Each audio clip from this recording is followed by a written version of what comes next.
मेरे सब दोस्तों ने वैसे तो बहुत तफसीली बात कर ली है, लेकिन सिर्फ दो तीन बातें कि 8 फरवरी का जो इलेक्शन था उसको हर हरबा इस्तेमाल कर लिया गया तहरीक इंसाफ के ख़िलाफ़। पार्टी तोड़ दी गई, प्रेस कॉन्फ्रेंस करवा ली गई, कहा गया था इमरान खान इज़ हिस्ट्री। कादी साहब ने हमसे बल्ले का निशान छीन लिया 11th आवर पे, हमसे लेवल प्लेइंग फील्ड छीन ली कादी साहब ने। हमसे जो आरोज़ जो नमूने दिए थे, मैं आरोज़ वाले नमूने, वो हमें काजी साहब ने दे दिए। और सबसे बढ़कर इलेक्शन कमीशन ने जो हमें निशाना दिए, किसी को गाजर, किसी को मूली, किसी को जूता, लेकिन टेलीफोन बंद कर दिए गए, इंटरनेट बंद कर दिया गया, कहा गया इमरान खान हिस्ट्री। तो लोगों ने क्या कहा कि जान अल्लाह दी वोट खान दा। 2/3 मेजॉरिटी अवाम ने इमरान खान को दी। मेरा डिस्ट्रिक्ट बहावल नगर है, NA 163, और हल्के में साबिक डिक्टेटर आमर जनरल ज़ियाउल हक जो चीफ ऑफ आर्मी स्टाफ रहा है, उसका बेटा, उसकी कल जनरल ज़ियाउल हक की बरसी थी। आप सब गवाह हैं कि 8 फरवरी के बाद कभी हम इलेक्शन कमीशन जा रहे हैं, कभी हाई कोर्ट जा रहे हैं, कभी सुप्रीम कोर्ट जा रहे हैं, कहीं से इंसाफ नहीं मिल रहा। तो अल्लाह की अदालत तो सबसे बड़ी अदालत है, वहाँ भी जवाबदेह होना है और यहाँ भी जवाबदेह होना है। हमारी तो दुआ है कि जिसने इस इलेक्शन में मैंडेट चुराया है, वोटों पर डाका मारा है, या अल्लाह उनको इस दुनिया में भी और आखिरत में भी उसको इबरत का निशान बना दे और ज़िल्लुल और रुस्वा कर दे। हमें वहां पर ये आमर डिक्टेटर तीसरे नंबर पर था एजाजुल हक। कल मैंने चैलेंज किया, उसके मैं मज़ार पे भी गया था। मैंने कहा एजाजुल हक, तुम कुरान पाक पे हल्फ दे दो कि तुम फॉर्म 45 के मुताबिक जीते हुए हो। ना सिर्फ मैं अपनी पिटीशन वापस लूंगा जो ट्रिब्यूनल में है, बल्कि पूरी कौम के सामने मैं माफ़ी मांगूंगा। और आज मैं फिर दोबारा रिपीट कर रहा हूं, ये खाना काबा में आना चाहे, ये फैसल मस्जिद में आना चाहे, ये सुप्रीम कोर्ट में आना चाहे, ये पूरे पाकिस्तान के मीडिया में कहीं आना चाहे, मेरे सामने आके बैठ के आपके हलफ दे दे तो शौकत बसरा पूरी कौम से माफ़ी मांगेगा और अपनी पिटीशन वापस ले लेगा। अब जो सबसे अहम बात है, जो दोस्तों ने उसको क्या टच नहीं किया, मौलाना फजलुर रहमान अचकजई साहब, अभी मैं मेंगल साहब की एक प्रेस कॉन्फ्रेंस सुन रहा था, इंक्लूडिंग जावेद लतीफ़ जो मुस्लिम लीग नून का है, उन्होंने कहा है कि अरबों रुपए की खरीदो फरोख्त हुई है इस इलेक्शन के अंदर। अरबों रुपए में बलूचिस्तान की असम्बलियां खरीदी गई हैं, सिंध असम्बली खरीदी गई है। और जावेद लतीफ़ ने तो यहां तक कहा कि शेखुपुरा की 4 सीटें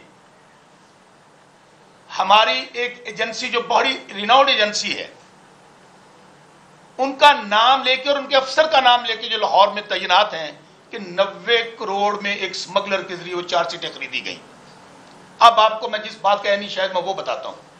बहावल नगर में हमारे जिले के अंदर 50 करोड़ में सीटों का सौदा हुआ। और अगर मैं ये कैलकुलेट करूं, जो लियाकत चट्ठा ने बयान दिया है, उसको पता नहीं जमीन खा गई है, आसमान निकल गया, किधर है वो। हमने कल भी मुतालबा किया था कमिश्नर रावलपिंडी कि जिन्होंने कहा कि इस 70 हज़ार से हमारी समाबिया बहन बैठी हैं, 70 हज़ार वोटों से जीती हुई सीटें हमने उनके रिजल्ट चेंज किए। और मैं मुतालबा करता हूं, लियाकत चट्ठा के अल्फाज दोहरा रहा हूं कि मुझे और मेरे साथ मुलव्वस कौन है, उन्होंने कहा चीफ जस्टिस काजी फायज ईसा और चीफ इलेक्शन कमिश्नर। और लियाकत चट्ठा ने कहा मैं मुतालबा करता हूं कि हम तीनों को डी चौक पर फांसी पर लटकाया जाए। फांसी पर तो किसने लटकाना था, वो बेचारा गायब हो गया। काजी फायज ईसा साहब उनको क्यों तलब नहीं करते? इसका मतलब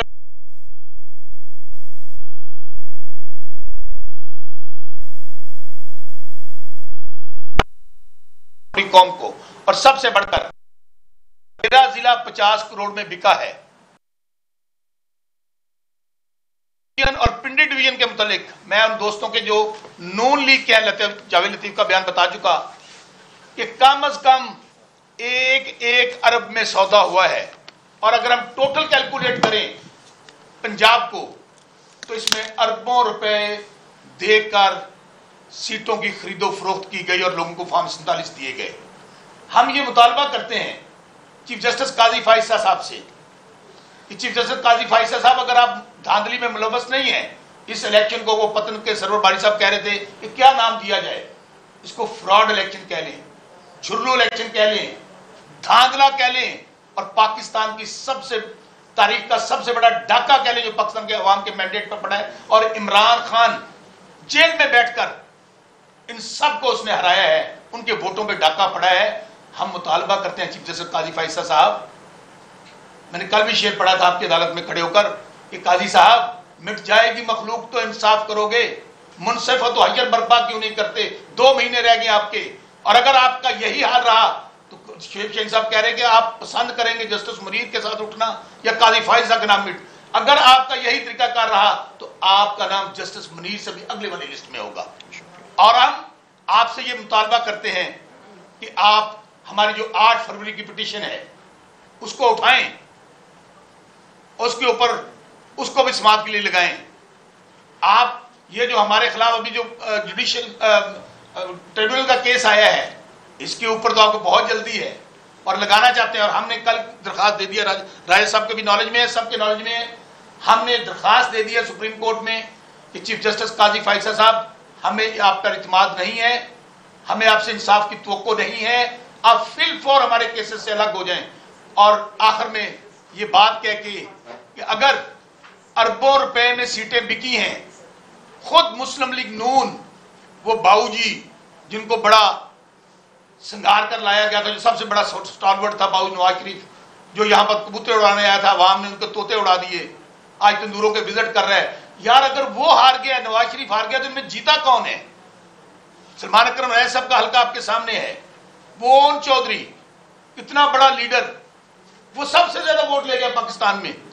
तो मैं बात को मुख्तसर करते हुए अपने हल्के का जिक्र किया कि अगर साबिक आमद डिक्टेटर जनरल जियाउल हक का बेटा जो 50,000 से खान के सिपाही से हारा हुआ है, उसको फॉर्म 47 दे दिया, अरबों रुपए में खरीदो फरोख्त हुई, तो खुदारा ये पाकिस्तान को आप आज इंटरनेट बंद करके आप वीपीएन, खुद वजीर आज़म वीपीएन से ट्वीट कर रहे हैं, सिर्फ धांधली को छुपाने के लिए अपने हर हरबा इस्तेमाल कर रहे हैं। कभी आप ऑर्डिनेंस ला रहे हैं, कभी आप ट्रिब्यूनल के जजेस बदल रहे हैं, लेकिन आप जो कुछ कर लें अल्लाह हक है, हक की हमेशा फतेह हुई है। इमरान खान के साथ पूरा पाकिस्तान खड़ा हुआ है। इंशाल्लाह 2 महीने आपके पास और हैं, 30 अक्टूबर तक इंशाल्लाह आप अपने अंजाम को पहुंचेंगे। Thank you very much. जी समाप्त।